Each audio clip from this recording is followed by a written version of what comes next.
ಬೆಂಗಳೂರು ನಗರದಿಂದ ದೂರವಿಲ್ಲದ ಒಂದು ಬೃಹತ್ ಕಲ್ಲಿನ ಬೆಟ್ಟ.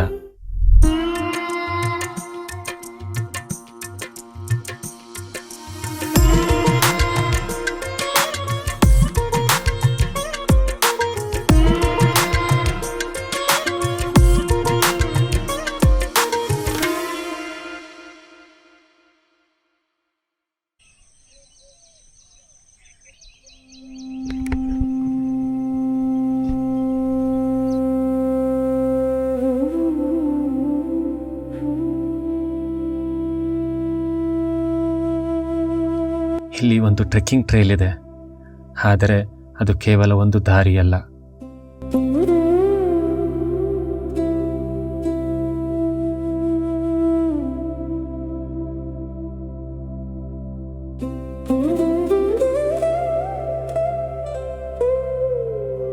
ಅದು ಇತಿಹಾಸದೊಳಗೆ ಸಾಗುವ ಒಂದು ಪ್ರಯಾಣ.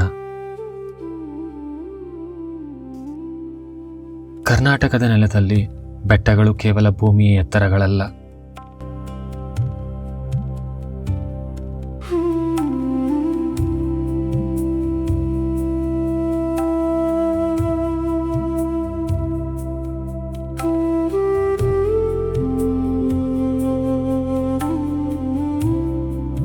ಅವು ಕಾಲದ ಗುರುತನ್ನು ಒತ್ತಿರುವ ನೈಸರ್ಗಿಕ ಸ್ಮಾರಕಗಳು.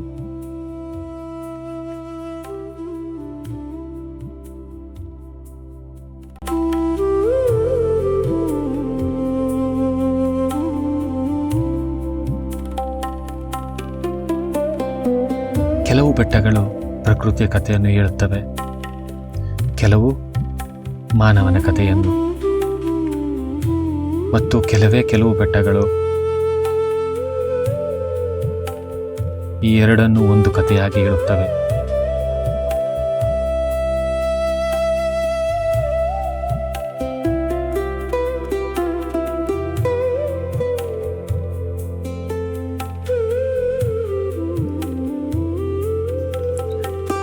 ಸಮುದ್ರ ಮಟ್ಟದಿಂದ ಸುಮಾರು 1368 ಮೀಟರ್ ಎತ್ತರದಲ್ಲಿರುವ ಶಿವಗಂಗೆ ಕರ್ನಾಟಕದ ಪ್ರಮುಖ ಧಾರ್ಮಿಕ ಮತ್ತು ಪ್ರವಾಸಿ ತಾಣಗಳಲ್ಲಿ ಒಂದು.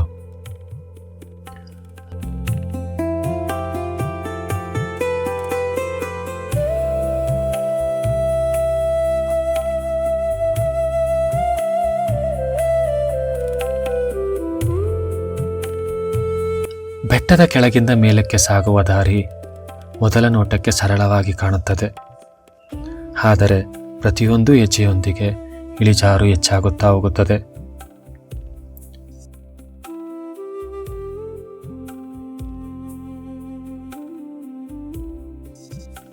ಮೆಟ್ಟಿಲುಗಳು ಕಲ್ಲಿನ ಬಂಡೆಗಳ ನಡುವೆ ತಮ್ಮ ದಾರಿಯನ್ನು ಕಂಡುಕೊಂಡಿವೆ.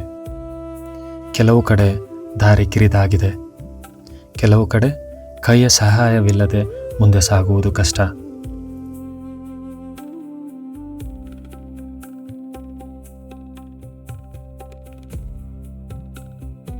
ದೂರದಿಂದ ನೋಡಿದಾಗ ಈ ಬೆಟ್ಟದ ಕಲ್ಲಿನ ರಚನೆ ಒಂದು ವಿಶಿಷ್ಟ ಆಕಾರವನ್ನು ಪಡೆದುಕೊಂಡಿರುವುದು ಕಾಣುತ್ತದೆ. ಸ್ಥಳೀಯ ಪರಂಪರೆಯಲ್ಲಿ ಇದು ಶಿವಲಿಂಗದ ರೂಪವನ್ನು ಹೋಲುತ್ತದೆ ಎಂದು ನಂಬಲಾಗುತ್ತದೆ.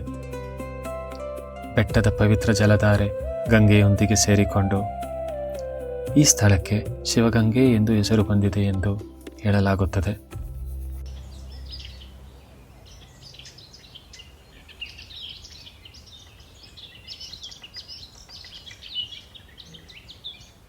ಶಿವಗಂಗೆಯ ಇತಿಹಾಸ ಹಲವು ಶತಮಾನಗಳಷ್ಟು ಹಿಂದಕ್ಕೆ ಹೋಗುತ್ತದೆ. ಸರ್ಕಾರಿ ದಾಖಲೆಗಳಲ್ಲಿ ಈ ಸ್ಥಳವು 12ನೇ ಶತಮಾನದಲ್ಲಿಯೇ ಶಿವಗಂಗೆ ಎಂಬ ಹೆಸರಿನಿಂದ ಉಲ್ಲೇಖಿಸಿರುವುದು ಕಂಡುಬರುತ್ತದೆ. ಶಿವಗಂಗೆಗೆ ದಕ್ಷಿಣ ಕಾಶಿ ಎಂಬ ಹೆಸರು ದೊರಕುವುದಕ್ಕೆ ಇಲ್ಲಿನ ಧಾರ್ಮಿಕ ಪರಂಪರೆಯ ಪ್ರಮುಖ ಕಾರಣ.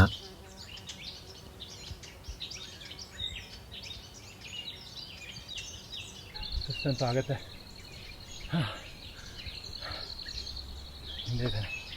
ಇನ್ನು ಅರ್ಧಷ್ಟು ಹತ್ತಿದ್ದೀವಿ ಅಷ್ಟೇ ನಾವೀಗ. ಇನ್ನು ನೋಡ್ತೀವಿ, ನೋಡಿ ಇಲ್ಲಿದೆ ಬೆಟ್ಟ. ಮೇನ್ ಇದನ್ನ ಎತ್ತಬೇಕು. ಇಲ್ಲಿಂದ ದಾರಿ ಇದೆ, ಇಲ್ಲಿ ಹೋಗಿ ಮುಂದೆ ಎತ್ತಬೇಕು. ಈ ಬೆಟ್ಟದ ಮೇಲೆ ಹಲವು ಪವಿತ್ರ ಸ್ಥಳಗಳು ಹರಡಿಕೊಂಡಿವೆ.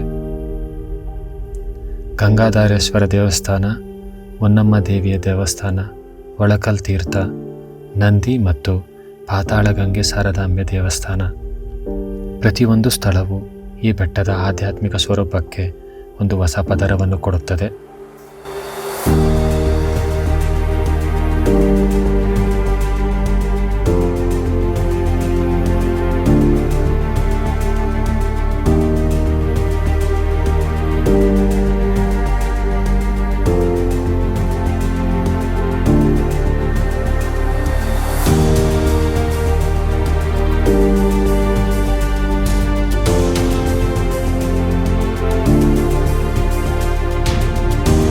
ಶಿವಗಂಗೆಯ ಕಥೆಯಲ್ಲಿ ಕಲ್ಲು ಕೇವಲ ಕಲ್ಲಲ್ಲ. ಇಲ್ಲಿನ ಬಂಡೆಗಳು ಪ್ರಕೃತಿಯ ದೀರ್ಘ ಇತಿಹಾಸವನ್ನು ಹೇಳುತ್ತವೆ. ಮಳೆ, ಗಾಳಿ, ಬಿಸಿಲು, ಶತಮಾನಗಳ ಕಾಲ ಈ ಬಂಡೆಯ ಮೇಲೆ ತಮ್ಮ ಗುರುತನ್ನು ಬಿಟ್ಟಿವೆ. ಆದರೆ ಮಾನವನು ಇಲ್ಲಿನ ಭೂದೃಶ್ಯವನ್ನು ತನ್ನದೇ ರೀತಿಯಲ್ಲಿ ಬದಲಾಯಿಸಿದ್ದಾನೆ. ಈಗ ನಮ್ಮ ಪ್ರಯಾಣದ ಅತ್ಯಂತ ಕಠಿಣ ಭಾಗ. ಎತ್ತರ ಹೆಚ್ಚಾದಂತೆ ದಾರಿ ಇನ್ನಷ್ಟು ಕಡಿದಾಗುತ್ತದೆ.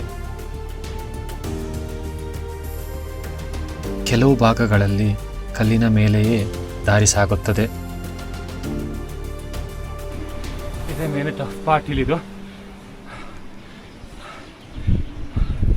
ನೋಡಿ, ಹಿಂದೆ ನೋಡ್ಬೋದು, ಬಿಲ್ಕುಲ್ ಏನು ಕಾಣಿಸ್ತಿಲ್ಲ, ಮಂಜು ಕವರ್ ಆಗಿಬಿಟ್ಟಿದೆ. ಕೆಲವೊಮ್ಮೆ ಗಾಳಿಯ ವೇಗದಿಂದ ಒಂದು ಹೆಜ್ಜೆ ಮುಂದೆ ಇಡುವುದಕ್ಕೂ ಕ್ಷಣಕಾಲ ಯೋಚಿಸಬೇಕಾಗುತ್ತದೆ. ಮಂಜಿನ ಕಾರಣಕ್ಕೆ ಕೆಲವೇ ಮೀಟರ್ ಮುಂದೆ ಇರುವ ದಾರಿಯು ಸರಿಯಾಗಿ ಕಾಣುತ್ತಿರಲಿಲ್ಲ.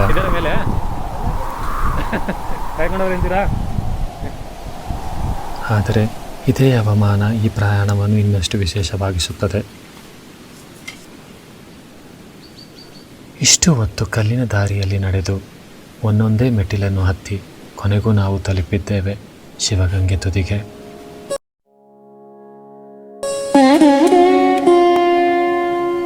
ಇಲ್ಲಿಗೆ ಬಂದಾಗ ನಮ್ಮ ಗಮನ ಸೆಳೆಯುವುದು ಕೇವಲ ಈ ಅದ್ಭುತ ನೋಟವಲ್ಲ,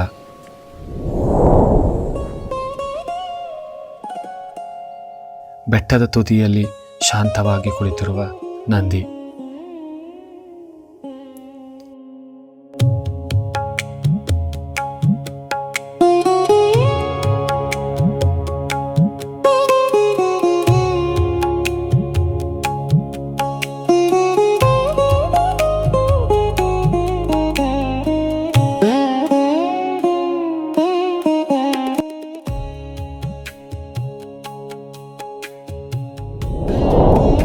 ಕೆಳಗಿನಿಂದ ನೋಡಿದಾಗ ಕಾಣುತ್ತಿದ್ದ ಈ ಬೆಟ್ಟ ಈಗ ನಮ್ಮ ಕಣ್ಣೆದುರಿಗೆ ಮತ್ತೊಂದು ರೂಪದಲ್ಲಿ ಕಾಣುತ್ತಿದೆ.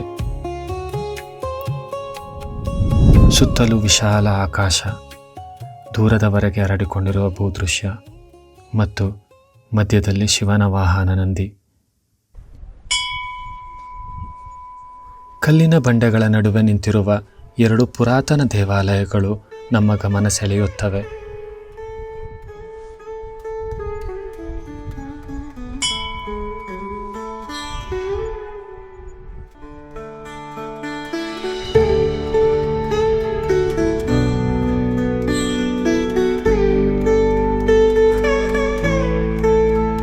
ಇಷ್ಟು ಎತ್ತರದಲ್ಲಿ ಇಂತಹ ಕಲ್ಲಿನ ರಚನೆಗಳು ಇಂದಿಗೂ ಉಳಿದುಕೊಂಡಿರುವುದು ಸ್ವತಃ ಒಂದು ಅನುಭವ. ನಾವು ತಲುಪಿದ ಸಮಯದಲ್ಲಿ ಮಂಜು ಇನ್ನಷ್ಟು ದಟ್ಟವಾಯಿತು.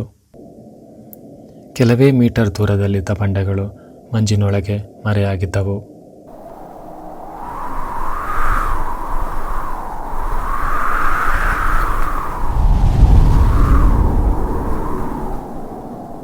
ಆದರೆ ಮಂಜು ಸರಿಯುವ ಪ್ರತಿಯೊಂದು ಕ್ಷಣದಲ್ಲೂ ಶಿವಗಂಗೆಯ ಮತ್ತೊಂದು ಮುಖ ನಮ್ಮ ಮುಂದೆ ತೆರೆದುಕೊಳ್ಳುತ್ತಿತ್ತು.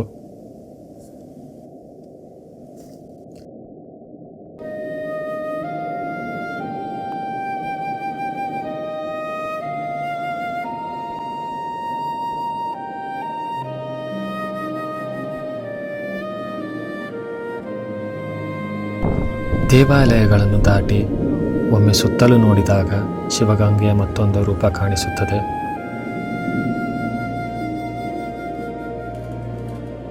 ಹಸಿರು ಭೂಮಿಯ ವಿಸ್ತಾರ, ಅದರಾಚೆ ಬೆಟ್ಟಗಳ ಸಾಲು, ಮೇಲೆ ಅಂತ್ಯವಿಲ್ಲದ ಆಕಾಶ,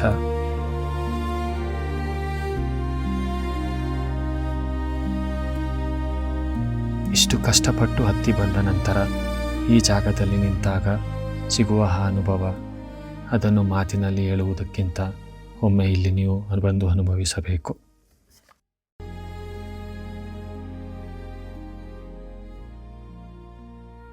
ಆಂಟಿ ಎಷ್ಟು ಸಲ ಹತ್ತಿದ್ದೀರಾ? ಒಂದ್ಸತಿ ಎತ್ತಿದ್ದೆ, ಇವಾಗ ಪೂಜೆ ಮಾಡ್ತಿದ್ದಾರೆ ಇದ್ದಾರೆ. ಇಲ್ಲೊಂದು ಚಿಕ್ಕ ಟೆಂಪಲ್ ಇದೆ, ಮೇಲ್ಗಡೆ ಒಂದು ಶಿವ ಪರ್ವತ ಏನೋ ಇದೆ, ಅದಾದ್ಮೇಲೆ ಮೇಲೆ ಕಲ್ಲಿದೆ. ಮೇಲೆ ಕಲ್ಲಿದೆ, ಆ ಬಂಡೆ ಹತ್ತೋದು ಕಷ್ಟ ಇದೆ. ನೋಡಿ ಕುತ್ಕೊಂಡು ಹತ್ತಿದ್ದೀರಾ? ಹತ್ಬೋದು ಹತ್ತಿದ್ದಾರೆ ಎಲ್ಲ ಹತ್ತಿದ್. ಈಗ ಅಲ್ಲಿ ಮೇಲೆ ಟಾಪ್ ಇದೆ, ಅಲ್ಲಿವರೆಗೆ ಹೋಗಿ ಬಂದ್ವಿ ನಾವು. ಹತ್ಬೋದು, ಹೋಗಿ ಬನ್ನಿ ಪೂಜೆ.